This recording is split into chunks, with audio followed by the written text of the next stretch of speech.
সিলেটবাসী আপনারা সকলে কেমন আছেন? আমাদেরকে ভালো রেখেছেন কে? আমার আল্লাহ ডেকে ডেকে বলেন, ও বান্দারা, সমস্ত কাজের শুরুতে, প্রতিটা কাজের শুরুতে আমি আল্লাহর প্রশংসা করো, কাজের শেষেও প্রশংসা করো আমি আল্লাহ। আমরা যদি বলি কেন প্রশংসা করব, আল্লাহ বলেন গোলাম, কারণ হলো লাহুল হুকমু, একমাত্র রাজত্বের মালিকানা আমি আল্লাহ। ও মুসলমান বলেন তো রাজত্বের মালিক কে? আর জোরে বলেন কে? তাবারাকাল্লাযী বিয়াদিহিল মুলকু ওয়া হুয়া আলা কুল্লি শাইইন কাদির। বরকতময় সেই সত্তা যার হাতে ক্ষমতা। ও মুসলমান, কেউ যদি বলে সকল ক্ষমতার উৎস হলো জনগণ, এটা কুফরি কালাম। এই জন্য বলতে হবে সমস্ত ক্ষমতার মালিককে। আর জোরে বলেন কে? আল্লাহ আমার রব। ও মুসলমান ভাইয়েরা বলেন তো, এতে কোনো সন্দেহ আছে নাকি? আল্লাহ আমার রব, আল্লাহ আমার সব। আল্লাহ বলেন গোলাম, কেউ যদি আমি আল্লাহকে বলে আল্লাহ তুমি আমার রব, ও আল্লাহ তুমি আমার সব, আল্লাহ বলেন গোলাম আর দেরি করব না, সঙ্গে সঙ্গে দুইটা পুরস্কার দেব। আল্লাহু আকবার। আল্লাহ রাব্বুল আলামিন বলেন, ইন্নাল্লাযীনা ক্বালু রাব্বুনাল্লাহু সুম্মা ইসতাকামু তাতানাজ্জালু আলাইহিমুল মালাইকা আল্লা তাখাফু ওয়া লা তাহজানু ওয়া আবশিরু বিল জান্নাতিল্লাতী কুনতুম তুআদুন। আর জোরে বলতে হবে আল্লাহু আকবার। আল্লাহ রাব্বুল আলামিন বলেন, ও গোলাম, নিশ্চয় যারা বলবে আল্লাহ আমার রব, আল্লাহ তুমি আমার সব, আল্লাহ বলেন কথা বলে যদি টিকে থাকতে পারো, সুম্মা ইসতাকামু, অটল থাকতে পারো, অবিচল থাকতে পারো, আর যদি হেলে না পড়ো, আমি আল্লাহ দুইটা পুরস্কার দেব। এক নম্বর পুরস্কার, তুমি যেদিন মারা যাবা। ও মুসলমান ভাইরা বলেন তো, আমাদের মরতে হবে, কোনো সন্দেহ আছে নাকি? আল্লাহ রাব্বুল আলামিন বলেন, ইযা জাআ আজালুহুম লা ইস্তাখিরুনা সাআতান ওয়া লা ইস্তাকদিমুন।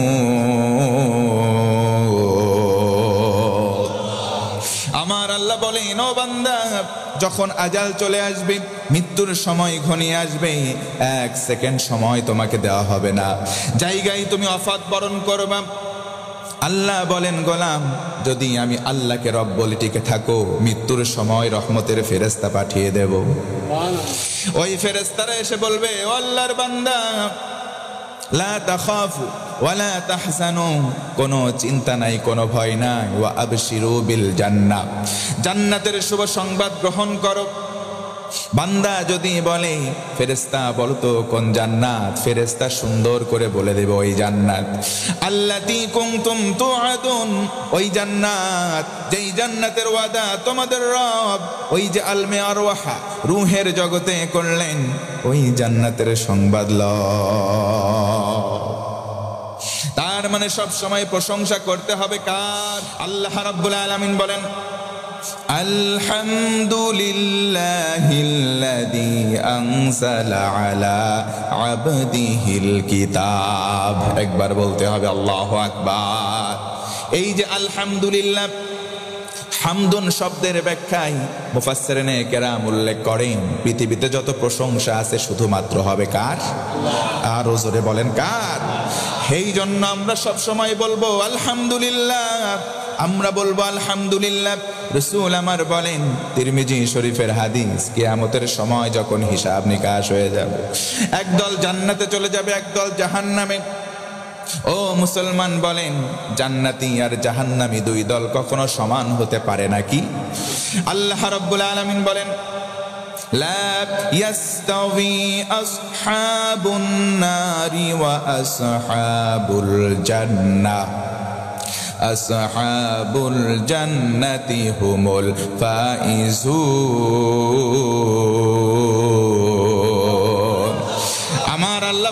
ও গোলাম, জান্নাতি আর জাহান্নামী দুই দল সমান নয়। জান্নাতি হবে যারা, চূড়ান্ত সফল হবে তারা। পড়েন সুবহানাল্লাহ। নবীজি আমার বলেন, জান্নাতি একদল, জাহান্নামী একদল। আল্লাহু আকবার। এই যে মানুষগুলো জান্নাতে গেল, জান্নাতে যাওয়ার পর কাতারের সংখ্যা হবে 120 খানা। মানুষের ক্লাসিফিকেশন হয়ে যাবে 120 খানা। রাসূল আমার বলেন, আলা সাইরিল উমাম, সমস্ত নবীদের মধ্য থেকে 80 খানা কাতার পাবে আমার উম্মত। বাকি থাকে 40টা কাতার। সমস্ত নবীর উম্মত সেই বাকি 40টা কাতার পাবে। খুশি হয়ে বলেন না সুবহানাল্লাহ। 120টা কাতারের মধ্যে 80টা কাতার পাবো আমরা।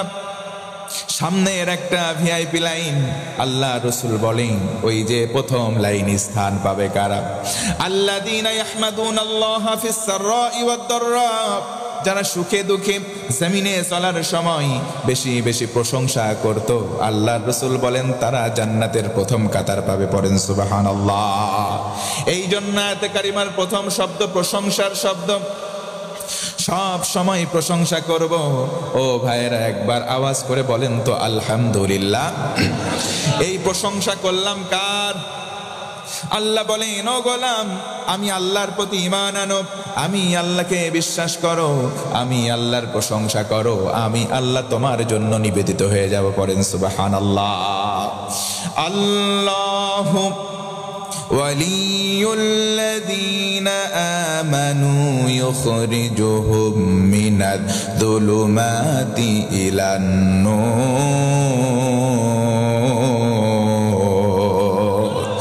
আমার আল্লাহ বলেন, ও গোলাম, আমি আল্লাহতে যদি তুমি বিশ্বাস করো, আল্লাহকে যদি মেনে নাও, আমি আল্লাহ তোমার বন্ধু হয়ে যাব। পড়েন সুবহানাল্লাহ। আল্লাহ যদি কারো বন্ধু, প্রধানত 10 কারণে আমি সংক্ষেপে করে বলি। 1 নম্বর কারণ, এই কোরআন পড়লে সওয়াব হয়। জোরে বলুন সুবহানাল্লাহ। মান ক্বারাআ হারফাম মিন কিতাবিল্লাহ, নবীজি আমার বলেন, কোরআন থেকে কেউ যদি একটা হরফ তেলাওয়াত করে, একটা নেকি তার আমলনামায় দেওয়া হয়। এই নেকিকে 10 আমসাল, নবীজি আমার বলেন কমপক্ষে 10 গুণ বাড়িয়ে দেওয়া হয়। তার মানে হলো একটা অক্ষর তেলাওয়াত করলে 10টা নেকি বান্দার আমলনামায় দেওয়া হয়। আমার বন্ধুগণ, গভীর মনোযোগ বাড়ান। কোরআনুল কারীম কেন স্পষ্ট? কোরআনুল কারীম পড়লে সওয়াব হয়। 2 নম্বর কারণ। আর 3 নম্বর কারণ, হযরত উসমান রাদিয়াল্লাহু আনহু থেকে বর্ণিত হাদিস। আল্লাহর নবীজি বলেন, খায়রুকুম মান তাআল্লামাল কুরআন ওয়া আল্লামা। এই কোরআন কেউ যদি পড়ে আর মানুষদেরকে পড়ায়, দুনিয়ার মধ্যে 2 শ্রেণীর মানুষ সবচাইতে সম্মানের হয়ে যায়। 1 নম্বর কারণ, কোরআন পড়লে সওয়াব হয়। 2 নম্বর কারণ, কোরআন শিখলে সওয়াব হয়। এই কোরআন 3 নম্বর কারণ, স্পষ্ট শিখাইলেও সওয়াব হয়। আল্লাহু আকবার। ও মুসলমান, আজকে কোরআন প্রত্যেকটা মানুষের ঘরে ঘরে অন্তত একটা করে কপি আছে না নাই? কোরআনের কপি আছে, কিন্তু কোরআনের তেলাওয়াত নাই। কোরআনের তেলাওয়াত না থাকলে অনেক ঘর এমন আছে, সকাল যখন হয়ে যায় মিউজিকের মধ্যে চালু করে দেয়, গান বাজনা বাজে, সকাল হয় মানুষের খারাপ কাজ দিয়ে কথা বলেন, আছে না নাই? অথচ উচিত ছিল কোরআনের আওয়াজ দিয়ে সকালটা হওয়া।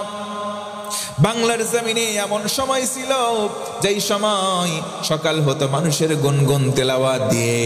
আজকেও যদি সেই সোনালী সমাজ আমরা ফিরে পেতাম, সোনালী সমাজ ফিরে পাওয়ার সঙ্গে সঙ্গে আল্লাহ রব্বুল আলামিনের রহমতের ফোয়ারা বাংলার জমিনে আসতো। কথা বলেন ঠিক কিনা? এই কোরআনুল কারীম স্পষ্ট। এই কোরআনুল কারীমের মধ্যে বক্রতা নাই, প্রধানত 10 কারণে। আরেকবার আওয়াজ করে বলেন, কয় কারণ? 1 নম্বর কারণ, কোরআন পড়লে সওয়াব হয়। 2 নম্বর কারণ, কোরআন শিখলে সওয়াব হয়। 3 নম্বর কারণ, কোরআন শিখাইলেও সওয়াব হয়। জোর গলায় একবার বলতে হবে সুবহানাল্লাহ। 4 নম্বর কারণ হলো কোরআন শুনলে লাভ হয়। 4 নম্বর কারণ হলো, মুসলমান, কোরআন শুনলে সওয়াব হয়। কথা বলেন ঠিক কিনা? আল্লাহ রাব্বুল আলামিন বলেন, وَإِذَا قُرِئَ الْقُرْآنُ فَاسْتَمِعُوا لَهُ وَأَنصِتُوا لَعَلَّكُمْ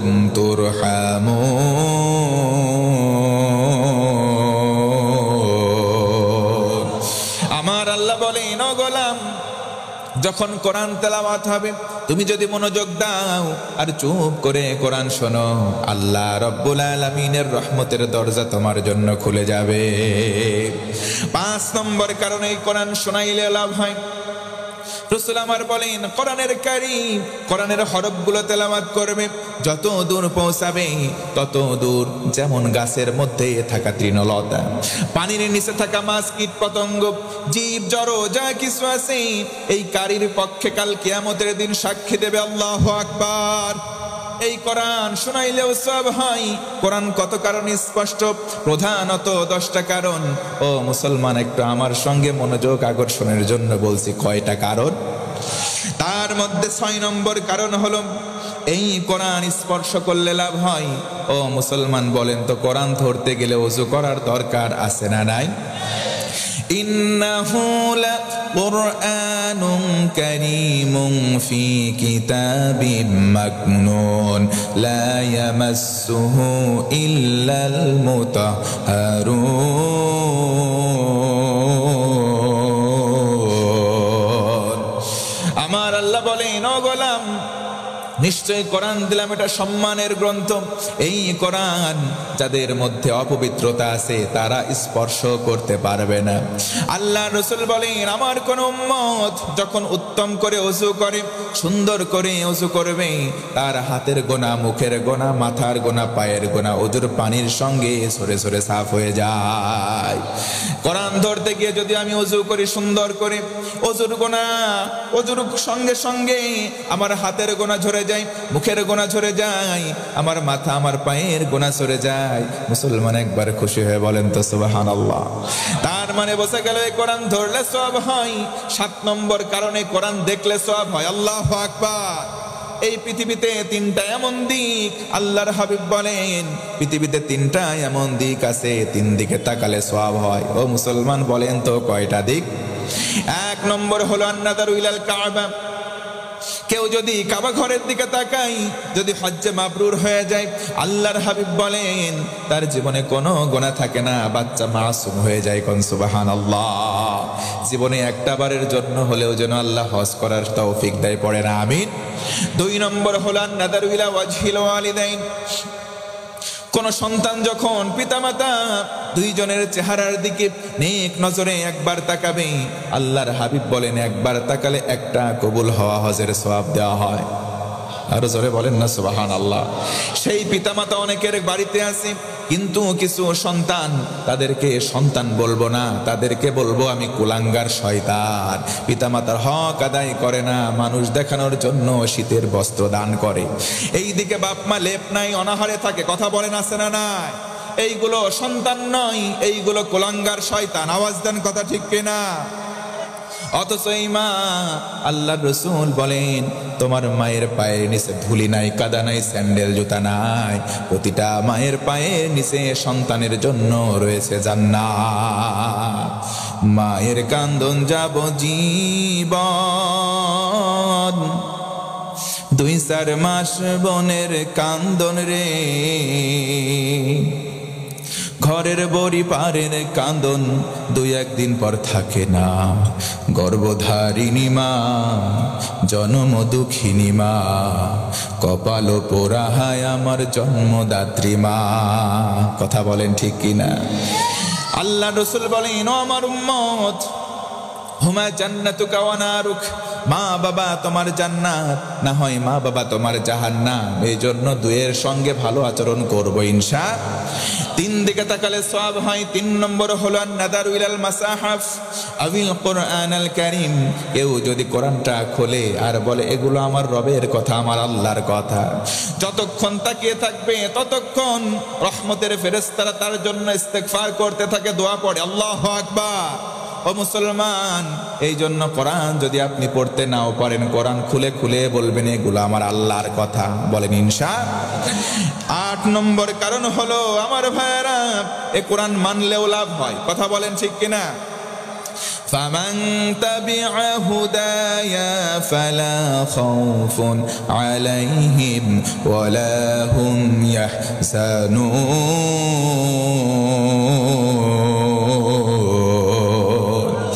এই কোরআনটাকে যারা হেদায়েতের মাধ্যম মানবে, কোরআনটা শোনার পরে মেনে নেবে, আমার আল্লাহ বলেন গোলাম তার জীবনে কোনো ভয় নাই, তার কোনো চিন্তা নাই, আমি আল্লাহ তার সব কিছু সহজ করে দেব।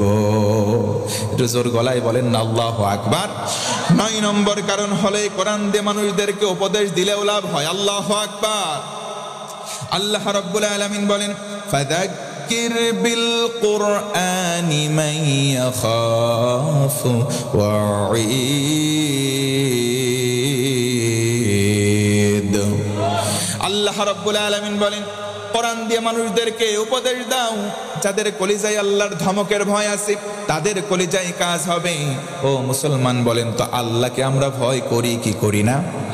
আরো জোরে বলেন করি কি করি না? আল্লাহ রাব্বুল আলামিন বলেন ও গোলাম যদি আমি আল্লাহর ভয় তোমার কলিজার মধ্যে থাকে, আমি আল্লাহ দুনিয়ার কোনো মানুষকে তোমার সঙ্গী বানাবো না। আর সে আজিম থেকে ঘোষণা করলাম তোমার কলিজায় যদি আল্লাহর ভয় থাকে আমি আল্লাহ তোমার বন্ধু হয়ে যাব।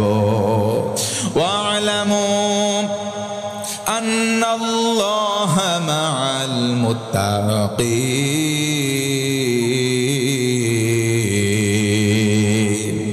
আল্লাহ রাব্বুল আলামিন বলেন জেনে রাখো, শুনে রাখো, আমি আল্লাহর ঘোষণা হলো ও গোলাম তুমি যদি তাকওয়াবান হও, তোমার কলিজায় যদি আমি আল্লাহর ভয় থাকি, আমি আল্লাহ দুনিয়ার কোনো মানুষকে ছেড়ে দেব না, সরাসরি আমি নিজেই তোমার বন্ধু হয়ে যাব। সুবহানাল্লাহ। আমি তোমার সঙ্গে থাকব। দুনিয়াতে যদি আমার কেউ না থাকে, যদি একমাত্র আল্লাহ থাকেন, ও মুসলমান বলেন তো আমার আপনার ভয় থাকার কোনো কারণ আছে? আল্লাহ যদি আমার সঙ্গী হয় কোনো ভয় আছে নাকি? আল্লাহ বলেন তাকওয়াবান হও, আমি আল্লাহ সঙ্গী হব। আল্লাহু আকবার। 10 নম্বর কারণ হলো এই কোরআনের জন্য জীবন যদি কেউ দেয় তাও লাভ হয়। ও মুসলমান বলেন কোরআনের জন্য জীবন দেওয়ার মানুষ বাংলার জমিনে আছে না নাই? আসতে বলবেন না, জোরে বলেন আছে না নাই? এই কোরআনের জন্য জীবন দেওয়ার মানুষ বাংলার জমিনে আছে না নাই? কোরআনকে ভালোবেসে জীবন দিয়েছে উৎসর্গ করে অনেকে।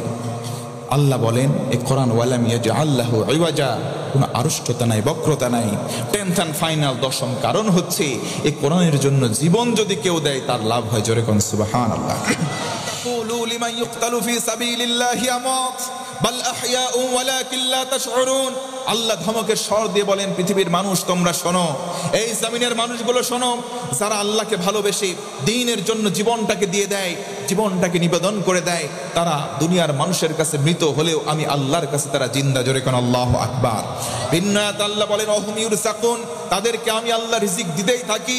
ও মুসলমান, এজন্য যারা কোরআনের জন্য, ইসলামী আন্দোলনের জন্য জীবন দেয়, তারা জীবন দেয়া দৃশ্যমান হলেও তারা প্রকৃতপক্ষে মরে না। কথা বলেন ঠিক কিনা?